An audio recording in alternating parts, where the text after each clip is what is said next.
Taib. Bismillahirrahmanirrahim. Assalamualaikum warahmatullahi wabarakatuh.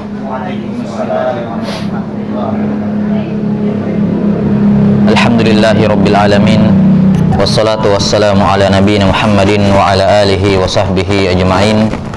Ashhadu an la ilaha illallah wahdahu la syarikalah wa ashhadu anna Muhammadan abduhu wa rasuluh. Qala Allah Ta'ala ya ayyuhalladzina amanu taqullaha haqqa tuqatih wa la tamutunna illa wa antum muslimun, amma ba'd. Sekarang pada bab yang ke-40 dari Kitabut Tauhid. Pada bab sebelumnya selesai pembahasan mengenai berhukum dengan hukum selain Allah Subhanahu wa Ta'ala, selain dari hukum yang Allah Ta'ala turunkan. Selanjutnya pada bab yang ke-40 kata penulis rahimahullah Syekh Muhammad Ibn Abdul Wahhab, babu man jahada syai'an minal asma'i was sifat. Bab man jahada syai'a,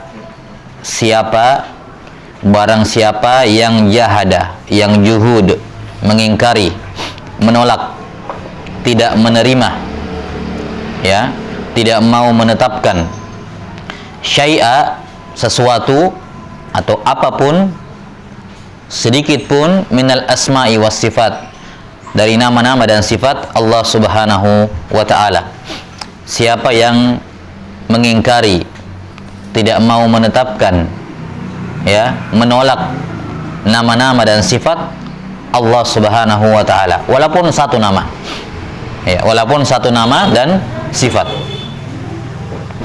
Baik, di sini kata man dalam bab ini memiliki dua kemungkinan.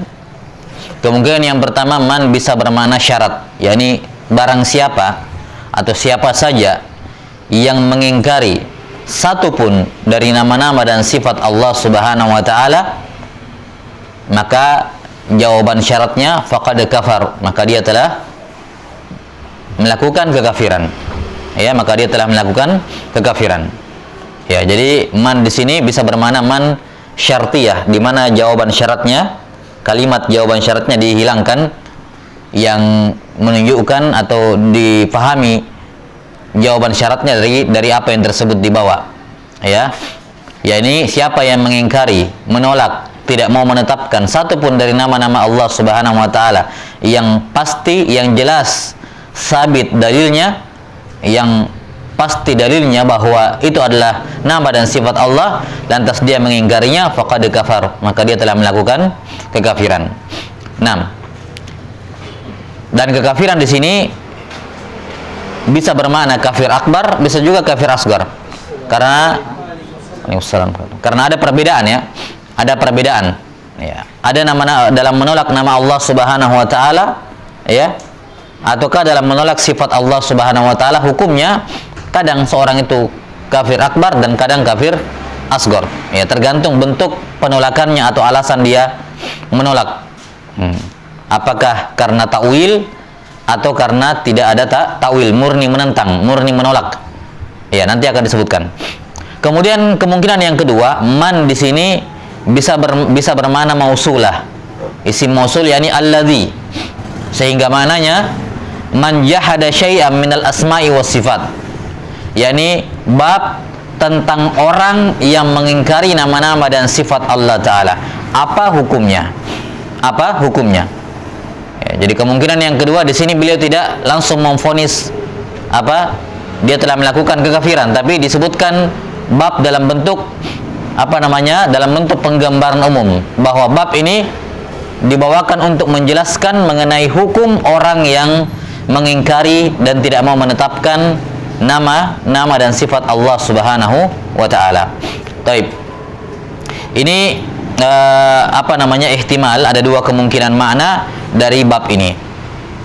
Bab yang ke-40 ini merupakan salah satu dari beberapa bab dalam Kitabut Tauhid yang berbicara tentang tauhid asma was sifat. Sebagaimana yang sudah kita jelaskan berulang-ulang, bahwa tauhid di kalangan ulama mutaqaddimin, di kalangan ulama terdahulu, itu ada dua. Ada dua jenis pembagian, yakni tauhid al-qasd wal iradah, dan ada tauhid al-ma'rifah wal isbat. tauhid al-qasd wal iradah, yakni mengesahkan Allah dalam niat dan kehendak kita. Yani kita harus ikhlas kepada Allah Subhanahu wa taala dalam beribadah kepadanya. Ya, dan ini diistilahkan oleh ulama belakangan dengan istilah tauhid uluhiyah. Tauhid al-uluhiyah. Kemudian tauhid jenis yang kedua adalah tauhid ma'rifah wal isbat. Tauhid berupa menetapkan atau mengenal Allah dan menetapkan nama-nama serta sifatnya. Ya, ini tauhid al-ma'rifah wal isbat yang kemudian dijabarkan oleh para ulama belakangan menjadi dua, yakni tauhid rububiyah dan tauhid asma wa sifat. Ya, dan sudah kita terangkan kemarin atau pada pertemuan-pertemuan terdahulu bahwa sebenarnya tauhid rububiyah dan tauhid asma wa sifat itu sama atau bukan sama ya, merupakan konsekuensinya. Ya. Kenapa? Karena nama-nama dan sifat atau rububiyah Allah, yang mana rububiyah ini adalah mengesahkan Allah dalam perbuatan-perbuatan Allah. Perbuatan Allah Subhanahu wa taala itu merupakan apa? Buah dari nama-nama dan sifat Allah Subhanahu wa taala.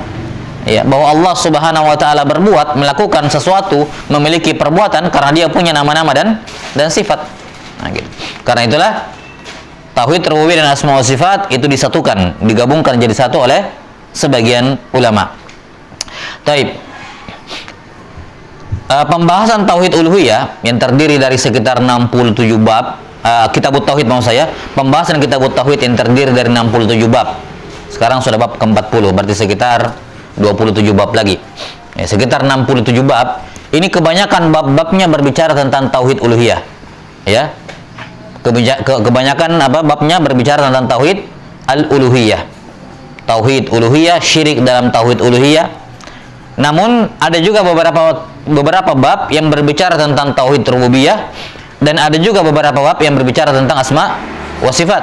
Misalnya yang berbicara tentang tauhid rububiyah bab kemarin tentang tidak boleh berhukum dengan selain hukum Allah, yakni menetapkan Allah Subhanahu wa taala pemberi hukum, ya, ini termasuk tauhid ar-rububiyah.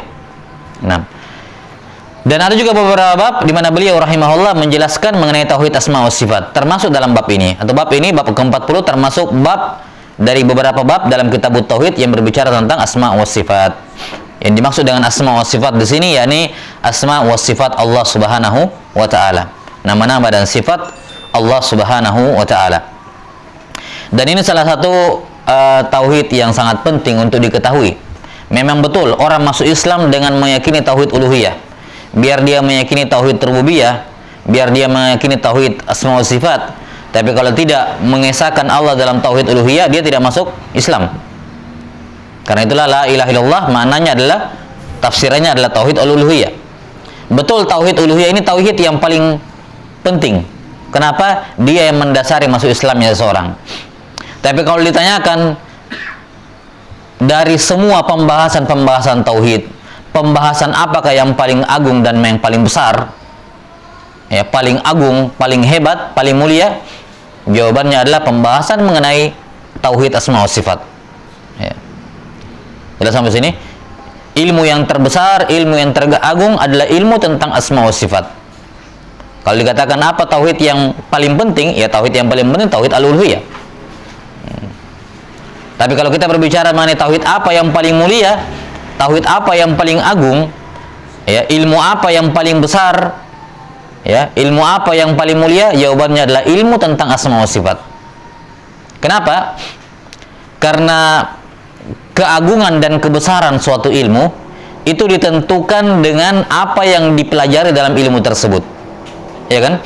Kalau misalnya kita bilang yang mana yang paling penting, ilmu kedokteran atau ilmu perbengkelan misalnya, ya tentunya dilihat yang mana lebih penting, yang mana lebih mulia, lebih hebat di antara ilmu ini. Dilihat ilmu mana yang paling besar manfaatnya untuk orang, kan begitu. Yang mana yang paling besar, yang paling hebat pembahasannya, kedokteran atau perbengkelan misalnya. Nah, jelas sampai sini?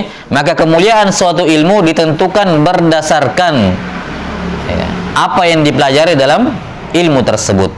Dan dalam tauhid asma wa sifat yang dipelajari adalah Allah Subhanahu wa taala langsung. Kalau tauhid uluhiyah, yang dipelajari dalam tauhid uluhiyah adalah perbuatan kita, perbuatannya hamba. lebih besar mana? Perbuatan hamba atau Allah? Ya tentunya Allah lebih mulia dibandingkan perbuatannya hamba. Tidak perlu dipertanyakan tentunya. Maka tatkala Allah Ta'ala adalah akbaru syai', dialah yang paling besar dari segala sesuatu, maka menunjukkan ilmu tentang Allah, ia merupakan ilmu yang terbesar pula. Karena itulah ilmu yang paling penting, ilmu yang paling mulia adalah ilmu yang berbicara tentang tauhid asma wa sifat. Kenapa? Karena objek bahasannya yang dipelajari di dalamnya adalah langsung Allah Ta'ala yang dipelajari, nama-nama dan sifat-sifatnya. Jelas sampai sini? Karena itulah walaupun tauhid al-uluhiyah itu perkara tauhid yang paling penting, namun jahil terhadap tauhid asma wa sifat itu akan membuat kesalahan yang besar pada tauhid uluhiyah. Orang yang beribadah kepada Allah dalam keadaan tidak tahu siapa Tuhannya, itu bermasalah ibadahnya. Walaupun dia merasa yakin ibadahnya, ya, dia merasa beribadah dengan baik, tapi ketika dia tidak mengenal siapa yang dia ibadahi, ya, itu ada masalah besar pada ibadahnya. Dia tertipu kalau dia berpikir bahwa ibadah saya baik-baik saja dalam keadaan dia tidak mengenal siapa yang dia sembah. Ya, dalam keadaan dia tidak mengenal siapa yang dia sembah. Ya, disuruh menyebutkan, coba sebutkan 20 nama Allah saja, dia tidak bisa sebutkan 20. Ya, terus siapa kamu sembah? Siapa yang kamu sembah kalau 20 nama Allah saja kamu tidak bisa sebut? Mau ngapain? Mau bicara sholat, mau bicara apa? Ya, terserah kamu bicara masalah agama apa. Kalau 20 nama Allah saja kamu tidak bisa sebut, kamu bodoh tentang Allah Subhanahu wa Ta'ala. Nggak usah bicara yang lain dulu, ya. Nggak usah bicara masalah agama yang lain kalau kamu belum bisa mengenali Tuhanmu. Ya, siapa yang tidak bisa mengenali Tuhannya, ya dia jahil tentang Allah Subhanahu wa Ta'ala, dan ibadahnya sekhusyuk apapun dia, itu khusyuk yang bermasalah. Ya, karena siapa yang dia sembah? Ya. Pengetahuan seseorang atau kesempurnaan ibadah seseorang, tauhid uluhiyah seseorang, sangat tergantung dengan seberapa kenal dia dengan Allah yang dia sembah. Ya kan begitu. Seberapa kenal dia, seberapa besarnya pengagungan dia kepada Allah Ta'ala yang dia sembah. Dan semuanya, yakni pengenalan kita kepada Allah, bagaimana kita kenal Allah, bagaimana kita mengagungkan Allah, bagaimana kita memuji Allah, itu sangat tergantung dengan seberapa banyak nama dan sifat Allah yang kita tahu, yang kita fahami. Bukan cuma tahu, yang kita fahami. Karena itulah Nabi SAW bersabda, Innalillahi tis'atan wa tis'ina asman mi'ata illa wahid man ahsaha dakhalal jannah. Allah hanya milik Allah Ta'ala 99 nama, 100 kurang 1. Siapa yang menghafalnya, memahami kandungannya, menerapkan konsekuensinya, maka dia pasti masuk surga. Ya, tidak usahlah semua nama Allah, karena memang semua nama Allah kita nggak tahu berapa total nama Allah. Ya kan begitu. Allah Ta'ala maha sempurna. Kalau sempurna kok cuma 99 namanya, kan mustahil. Ya. Jadi hadis tersebut tidak menunjukkan pembatasan nama Allah.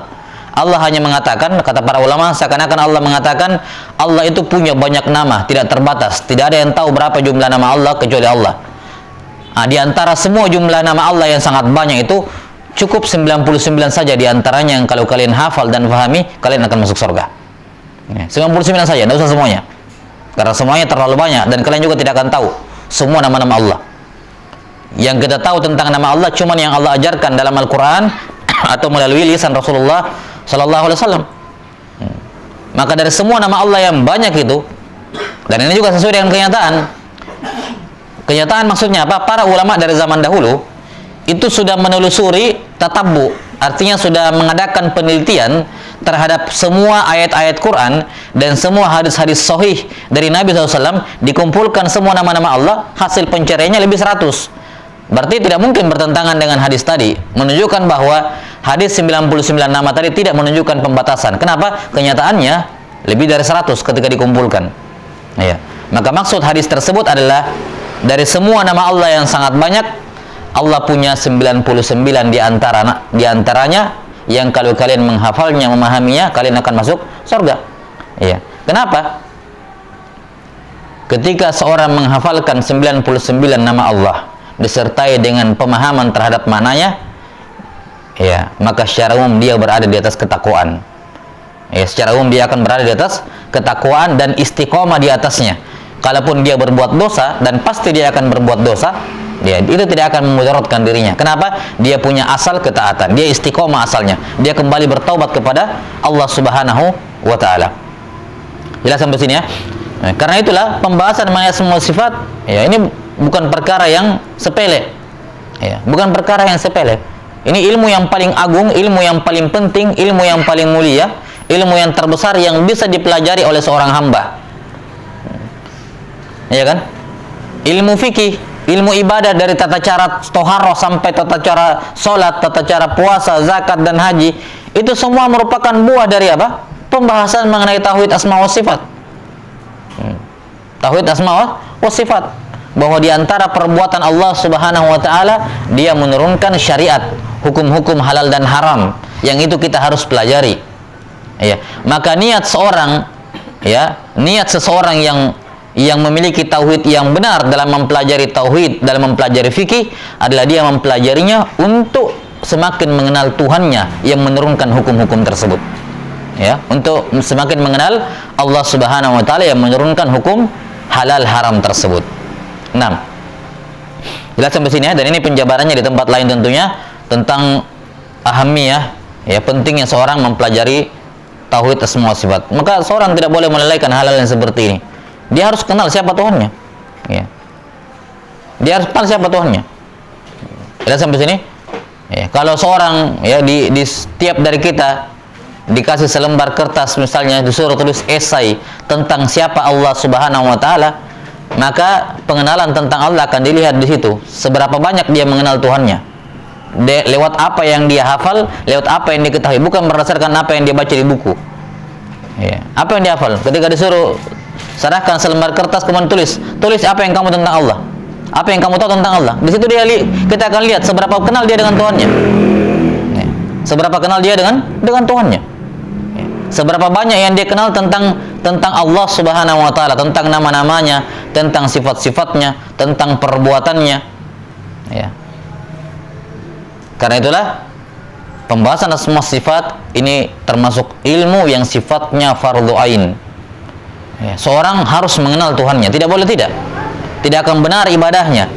Walaupun dia menangis ketika sholat, tapi dalam keadaan dia tidak tahu siapa yang disembah, tidak faham siapa yang disembah, tidak mengenal dengan seutuhnya siapa yang disembah, maka bermasalah.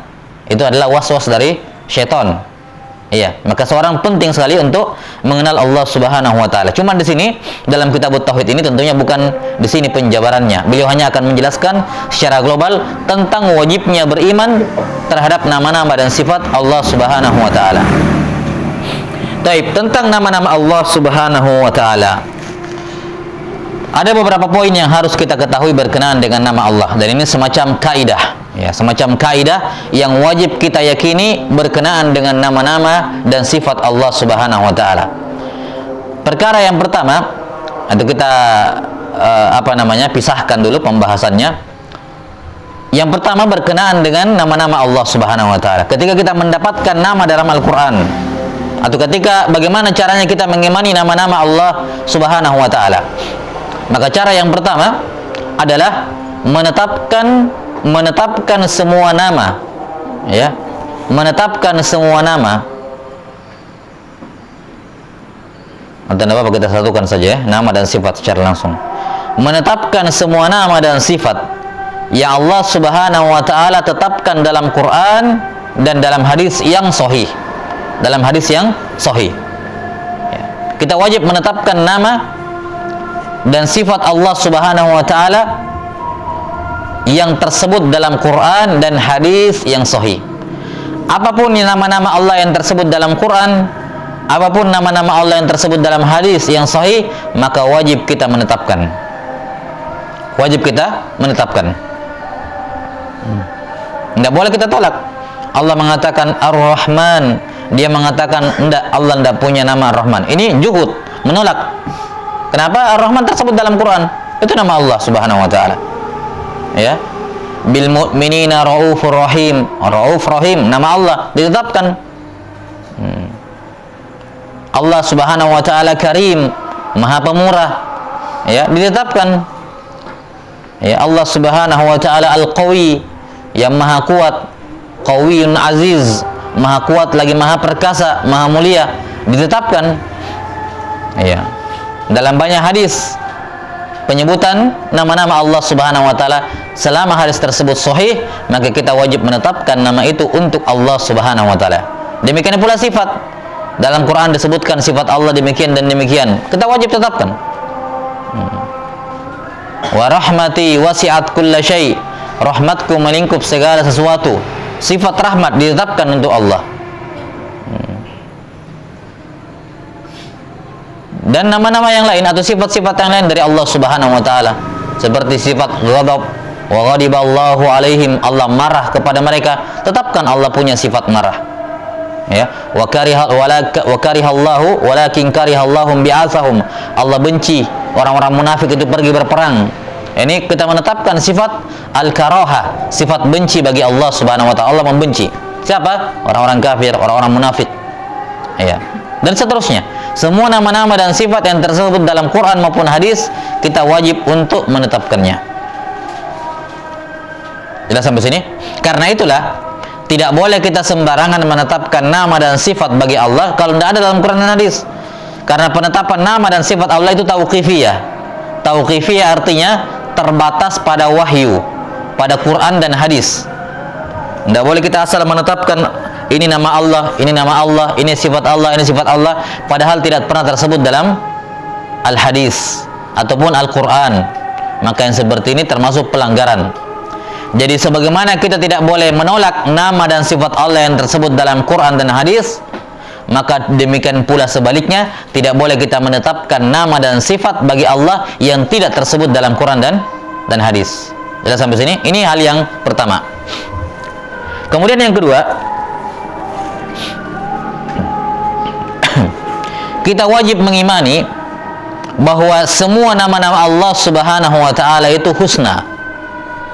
Semua nama-nama Allah itu husna. Apa artinya husna? Husna ini maknanya adalah mencapai puncak kebaikan, kesempurnaan kebaikan. Kita wajib mengimani bahwa semua nama-nama Allah itu sempurna dalam hal kebaikan. Kenapa nama-nama Allah sempurna? Apa alasan kenapa semua nama-nama Allah itu sempurna? Karena nama-nama Allah Subhanahu wa taala terkandung, setiap dari nama Allah Subhanahu wa taala terkandung di dalamnya minimal satu sifat. Setiap nama-nama Allah Subhanahu wa taala terkandung di dalamnya minimal satu sifat. Minimal. Satu nama minimal satu sifat. Kadang satu nama dua sifat, satu nama tiga sifat atau bahkan lebih. Beda dengan nama-nama manusia. Kenapa nama manusia itu tidak husna? Karena nama bagi kita itu sekedar alam. Alam itu artinya nama panggilan. Kita kalau mau dipanggil pakai itu tuh. Ya, kita jalan jalan ke depan, ada orang di belakang mau panggil kita. Bagaimana caranya? Sebut itu nama. Jadi nama bagi manusia itu cuma sekedar nama untuk memanggil. Tidak husna namanya manusia. Kenapa? Karena namanya manusia tidak mengandung sifat. Maksudnya begini, kadang orang namanya alim tapi dia bodoh dalam agama. Alim, apa artinya alim? Orang yang berilmu, itu sifat kan? Tapi kenyataannya dia tidak, dia cuma namanya alim tapi orangnya bodoh. Berarti nama ini tidak mengandung sifat, sekedar nama panggilan saja. Ada orang namanya misalnya Abdul Qawi, hambanya Allah yang maha kuat, isyarat, ternyata dia peklo misalnya kan ya lemah. Berarti apa? Ya, namanya tidak mengandung sifat. Atau dia Abdul Karim tapi dia kikir. Ya. Atau dia Abdul Sabur tapi temperamen orangnya, hambanya Allah yang maha penyabar tapi dia temperamen orangnya tidak sabaran. Ini apa? Itulah yang menyebabkan kenapa nama-nama makhluk tidak husna. Kenapa? Namanya sekedar nama, tidak menunjukkan begitu memang sifatnya. Beda nama-nama Allah Subhanahu wa taala. Nama-nama Allah, semua nama-namanya itu dia bernama seperti itu karena memang seperti itu. Memang sifatnya juga seperti itu. Allah taala Al-Karim. yang maha mulia, yang dermawan, karena memang demikian. Allah Ar-Razzaq, karena memang memberi rezeki. Allah At-Tawwab, karena memang menerima taubat. Allah Al-Ghafur, karena memang mengampuni. Allah Al-Awwal, yang paling pertama, karena memang tidak ada sebelumnya. Dia Al-Akhir, karena memang tidak ada setelahnya. Dia Al-A'la, sabbihisma rabbikal a'la, karena memang tidak ada yang di atasnya. Memang kenyataannya seperti itu. Al-A'la, karena memang tidak ada yang di atasnya. Ya. Jelas sampai sini? Semua nama-nama Allah itu husna karena mengandung sifat yang sempurna di dalamnya. Misalnya Allah Ta'ala Al-Bar, yang maha baik. Kenapa? Karena memang Allah baik. Baiknya bagaimana? Ya bukan sembarang baik, puncak kebaikan, sempurna kebaikannya. Tidak ada lagi kebaikan di atasnya, ya, dari nama Allah Ta'ala Al-Bar ini. Semua puncak kesempurnaan kebaikan ada pada Allah. Allah Ta'ala Al-Ghani, memiliki nama Al-Ghani. Kenapa? Karena sifat Allah Al-Ghina, kaya, tidak butuh kepada yang lain. Apakah sekedar kaya? Tidak, sempurna pada kekayaan. Tidak ada kekayaan di atas daripada itu. Ya. Jelas sampai sini? As-Sami, Allah As-Sami. Kenapa? Ya memang kenyataannya Allah Maha mendengar.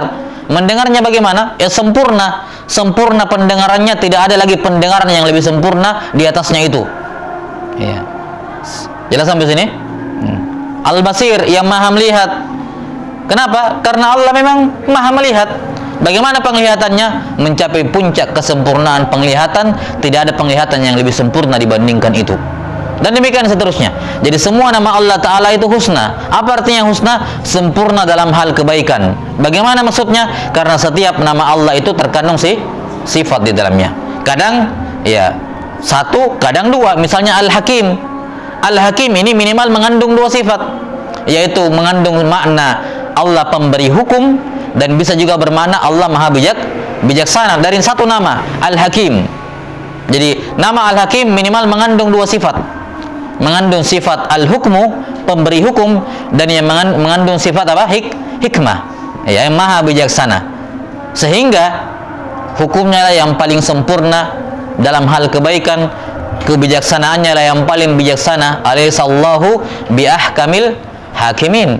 Ya. Banyak orang-orang, banyak makhluk Allah yang bijaksana, tapi kesempurnaan kebijaksanaannya hanya milik Allah Subhanahu wa Ta'ala. Karena itulah namanya husna. Jelas sampai sini? Maka kita wajib menetapkan nama Allah Subhanahu wa Ta'ala. Setelah itu kita wajib menetapkan juga sifat yang terkandung di dalamnya. Kemudian yang ketiga, ini baru secara global saja ya. Yang ketiga adalah kita wajib meyakini bahwa semua nama-nama dan sifat Allah tidak mungkin sama seperti nama-nama dan sifat makhluknya. Tidak mungkin, mustahil. Tidak mungkin nama-nama dan sifat Allah Subhanahu wa Ta'ala sama seperti nama-nama dan sifat makhluknya. Kenapa? Ya jelas secara akal. Masa Al-Khaliq sama seperti makhluk? Tidak mungkin sama itu. Masa Allah sama seperti yang dicipta? Secara akal saya sudah jelas. Dan secara panca indera juga jelas. Maksudnya begini, telinganya gajah sama telinganya manusia, sama-sama telinga namanya, tapi apakah sama bentuknya? Sama wujudnya? Ya tidak sama. Jelas sampai sini? Hidung manusia dengan hidungnya anjing, sama-sama hidung namanya, tapi sama kekuatan penciumannya? Tidak sama. Artinya sesama makhluk saja memiliki sifat yang sama, tapi hakikatnya berbeda. Tidak mungkin sama, padahal namanya sama, sama-sama telinga, sama-sama hidung, tapi tidak mungkin sama. Tidak sama. Ini antar sesama makhluk saja, maka bagaimana lagi antara Al-Khaliq dengan Al-Makhluk? Artinya begini, kesamaan nama tidak menunjukkan kesamaan hakikat. Iya kan? Kesamaan nama tidak menunjukkan samanya hakikat. Allah Subhanahu wa Ta'ala menamakan dirinya Ar-Rahim. Nabi Muhammad SAW juga dikatakan apa? Ar-Rahim dalam Quran. Ya. Wa kana bil mu'minina apa dalam ayat itu? Bil mu'minina raufur rahim ya. Rasulun min anfusikum azizun alaihi ma anittum harisun alaikum bil mu'minina raufur rahim. Nabi Muhammad SAW rauf dan rahim kepada orang beriman. Beliau dikatakan oleh Allah rauf dan rahim. Allah juga punya nama rauf dan rahim. Berarti nama Rauf dan Rahim adalah nama bagi Allah dan juga nama bagi Nabi Muhammad SAW. Tapi apakah menunjukkan sama rahimnya Allah dengan rahimnya Nabi Muhammad SAW? Rahmatnya sama? Ya tidak. Ini sekedar persamaan nama, tapi tidak menunjukkan persamaan hakikat. Itu jelas sekali dipahami. Allah Subhanahu wa taala marah, manusia marah. Terus kenapa? Apakah menunjukkan marahnya Allah sama seperti marahnya manusia? Ya tidak mungkin. Allah memiliki sifat marah, manusia punya sifat marah, tapi tidak mungkin sama. Yang sama cuma apanya? Yang sama cuma nama sifatnya, sama-sama sifat marah, tapi hakikatnya tidak sama. Iya kan? Tidak sama. Manusia ada yang kuat, Allah juga punya nama Al-Qawi, Maha kuat. Sama-sama namanya sifat kuat, tapi hakikatnya tidak sama. Maka semua nama-nama dan sifat Allah Subhanahu wa taala kita wajib menetapkan dan tidak boleh menyerupakannya dengan makhluk. Laisa kamitslihi syai'un wa huwas samiul basir. Ya, nama-nama dan sifat Allah itu tidak serupa, atau Allah Subhanahu wa taala tidak serupa dengan apapun dari kalangan makhluknya. Dan dia Allah Maha mendengar lagi Maha melihat. Jadi Allah punya nama As-Sami, nama Al-Basir, yang terkandung di dalamnya sifat pendengar dan sifat penglihatan, dan manusia juga sami'an basira, ya kan? Wa ja'alnahu sami'an basira, kata Allah. Kami jadikan manusia itu sami'an basira. Jadi manusia juga dikatakan sami, Allah as-sami. Manusia dikatakan basir, Allah al-basir. Sama-sama sifatnya, mendengar dan melihat, tapi tidak sama hakikatnya, karena tidak mungkin kita menyamakan sifat Allah dengan sifat makhluk. Yani tidak boleh kita samakan hakikatnya. Adapun kalau sekedar sama namanya, sifat mendengar, ya tidak ada masalah. Ya kan, kesamaan nama tidak menunjukkan samanya hakikat. Jelas sampai sini? Maka dari sini kita harus memahami firman Allah Subhanahu wa taala. Ya. Firman Allah Subhanahu wa taala misalnya, was samawati matwiyatun bi yamini wal ardu jami'an qabdatuhu yaumal qiyamah was samawati matwiyatun bi yamini. Bumi pada hari kiamat akan digenggam oleh Allah dan langit akan digulung dengan tangan kanan Allah Subhanahu wa taala. Bagaimana kita menyikapi ayat ini? Tetapkan Allah Subhanahu wa taala memiliki dua tangan. Pada hari kiamat dia menggenggam bumi dengan satu tangannya dan tangan lain menggenggam langit. Bagaimana caranya? Kita tetapkan saja. Kemudian apa langkah yang kedua? Tidak boleh kita serupakan dengan makhluk. Kenapa kita wajib menetapkan? Tersebut dalam Quran, masa mau diingkari? Tersebut dalam Quran. Ya. Tapi apa? Tidak boleh menyerupakannya dengan makhluk.